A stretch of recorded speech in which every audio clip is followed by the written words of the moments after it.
Hey guys, welcome to the channel. I want to talk about what's needed for contamination OCD and what sometimes gets missed in the coverage of contamination OCD recovery.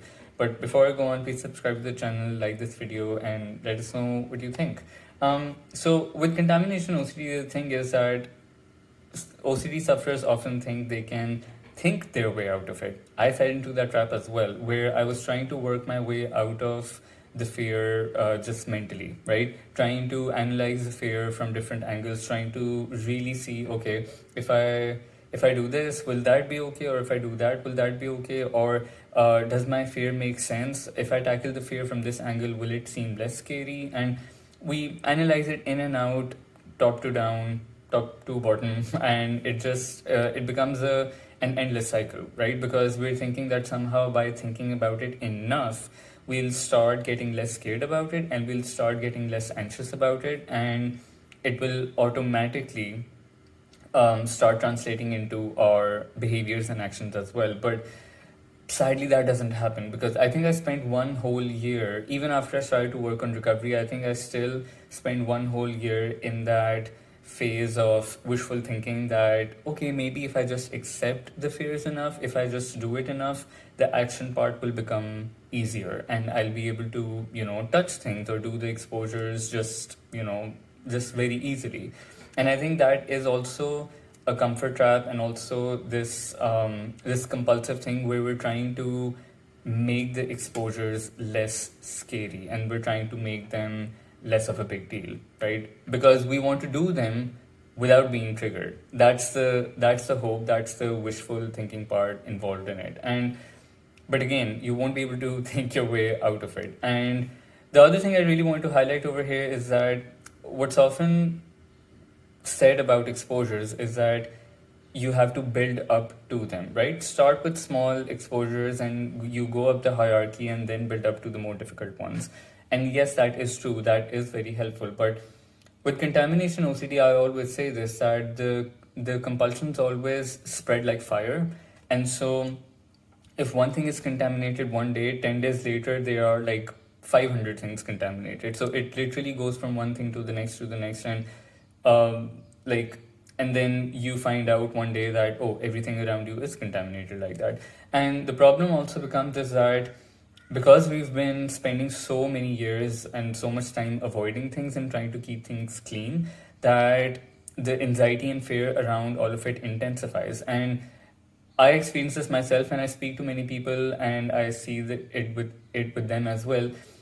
A lot of times there also is no clear hierarchy in terms of small exposure and big exposure, because everything seems to be contaminated. Everything seems to be a level 100 contamination. Not There's sometimes no level 1, level 2, level 3 contamination. It's all just level 100.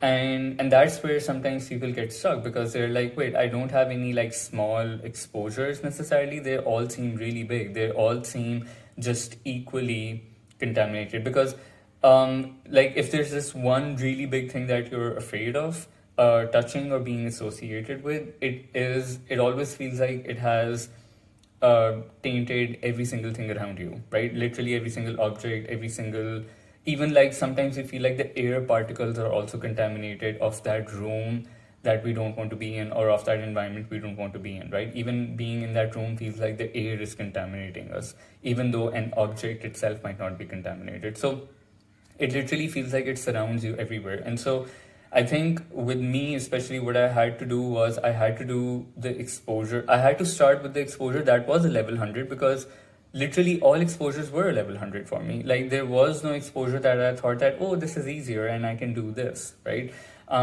Everything seemed extremely difficult. Everything felt extremely scary. And with contamination OCD, again, yes, you have to work on your perspectives and your beliefs, because I think that goes for any theme that you're suffering with, right? Even with contamination OCD, I feel like there were a lot of beliefs around discomfort and anxiety that were catastrophized in my mind, because I thought it was the worst thing ever to experience.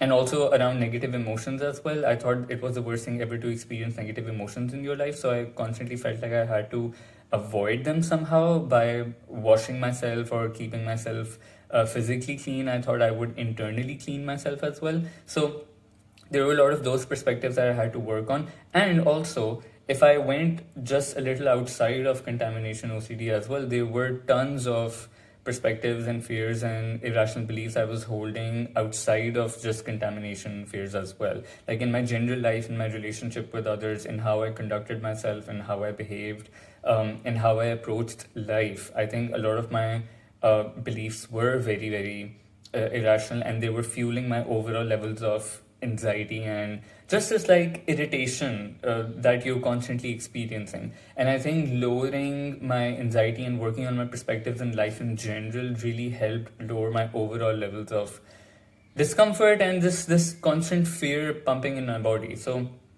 those are perspectives and beliefs that you really do need to work on, because even when you recover from just contamination OCD itself, you are going to be experiencing lots of other life perspectives that need work on outside of it, right? So that's important. However, as far as exposures are concerned, because contamination OCD sufferers would absolutely love to escape exposures, because exposures are, I would say, like maybe, I don't know, 70% or like a big chunk of the of contamination OCD recovery are the exposures. Because until and unless you don't do the exposures, you pretty much still stay stuck. And I think that when I talk about that 1 year of my life where I was trying to think my way out of it, I was able to overall lower my levels of anxiety in life. But whenever it came to exposures, the fear level was always just like up high. Like it just never went down. It was quite relentless. And that's what kept me stuck, because I was constantly coasting, constantly waiting for that moment where exposures felt easier. I thought, okay, if life in general has started to feel a little bit better and manageable and easier, then maybe my exposures would also start to feel easier and manageable and doable. But that didn't happen, because when it came to doing them, they felt just terrifying nonetheless. And so one of the things that people always try to ask is that once I do the exposures, will I be able to tell the difference between what's OCD and what's real contamination? You won't be able to tell the difference. However, you do become okay with the uncertainty of what's real and what's OCD. Your ability to deal with the uncertainty of it is what really improves. And you kind of don't, it doesn't really matter anymore. Then the other question is, will the feeling go away, or how long will it take the feeling to go away? Again, that literally is different from person to person, because sometimes an exposure can make someone feel anxious for a week and then they start to feel better. But sometimes, like I've seen people who are trying to stay away from a compulsion, and it takes them maybe a month or so to start getting comfortable with not doing the compulsion and feel and being able to withstand the anxiety. So it is literally different for each person, and there's no straightforward answer for this. And this is also a reassurance question, because you're still trying to make sure that, okay, even if after I do the exposures, are you sure I'll be okay? Are you sure I won't be contaminated, or the contamination won't truly harm me? Because a lot of the compulsions we're doing with contamination OCD, if it's related to, for example, health or disease related problems, then you might be trying to nail the science of it. Like if you're afraid of a certain virus or a bacteria, you're trying to make sure that you understand the science perfectly well, to make sure that it's safe to do the exposures, but you won't be able to nail the science down. Or you also won't be able to have that certainty over whether you'll stop feeling contaminated or not. For example, for me, it manifested as, like, for example, this t-shirt. If I've had a bad experience in this t-shirt, I won't wear this t-shirt, right? So it was built on contamination by association of things, or of events. Not I didn't care too much about like diseases and things like that. So from in that sense, like you won't be able to prove that wearing this t-shirt actually won't bring you bad luck, or the fact that by wearing this t-shirt constantly, you will be able to finally say that, okay, no, it was all just OCD. Again, there's no certainty on that at all. Like if you ask me right now, have I been able to prove that my previous fears and things that I wasn't touching was it real or not? I can't prove it, but I just know that I'm okay with the uncertainty of it. And that I've been able to live my life with that uncertainty, and that's all there is to know it. However, one last piece of the puzzle over here is that no matter how much you know what recovery feels like, what contamination OCD recovery feels like, no matter how much you know, you can read like 50 essays on it. You can see like, I don't know, hundreds of videos on it. However, when it comes to doing exposures, you will have to take that leap of faith and you will have to kind of plunge into it, right? Especially if you're in that place where all exposures feel like a level 100 exposure, you will have to jump into the uncertainty of it and that potential paralyzing fear that, oh my god, things are going to go really bad now. Because um, because yeah, there is no other way around it then, and you can't convince yourself that okay, this is it. I mean that you'll be fine. You won't be able to convince yourself. You'll That risk factor and that fear level will always be there before doing exposure. So a certain part of it will have to be dealt with in terms of like just taking that leap of faith and jumping into it. And I know it feels like often jumping off a cliff with a blindfold on. Again, I experienced that feeling very, very well. I was there like so many times because I was also just constantly postponing exposures. Sometimes what I was doing was I was doing one exposure and then I was like delaying the next one till 6 months. And in those 6 months, even that first exposure I did, I had to redo that because that became terrifying again. So the other thing to remember with exposures for contamination OCD is that you will have to keep the exposures consistent and they will most likely have to be repeated, like if not every day, every other day, because you have to start incorporating that discomfort into normal life as well. Because for example, if it was touching a door handle, it couldn't be it couldn't go as me touching a door handle and then saying okay, now I'm not going to touch it for like a month because this exposure was enough. No, I had to the next day touching that door handle was easier for sure, but there was still that level of discomfort because obviously my brain is not going to immediately be like, oh, the door handle is completely fine, now you can touch it and have no fear at all.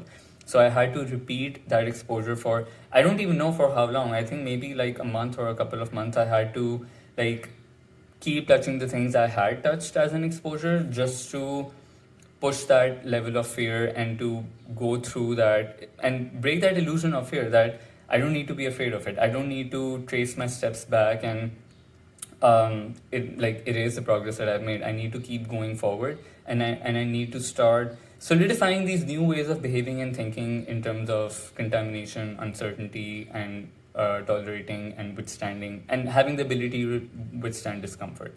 So yeah, so those are just some things I really wanted to cover because I think it's especially the part where not all exposures are going to be like 1 2 3. It's sometimes just all are a level 100 exposure, and this might apply to like some other things as well. So I just thought I really wanted to cover that because it gets at times misunderstood, and a lot of people don't realize that it's not as easy as a smooth hierarchy of exposure sometimes. So I hope this was helpful. I'll be back soon with another video. Bye.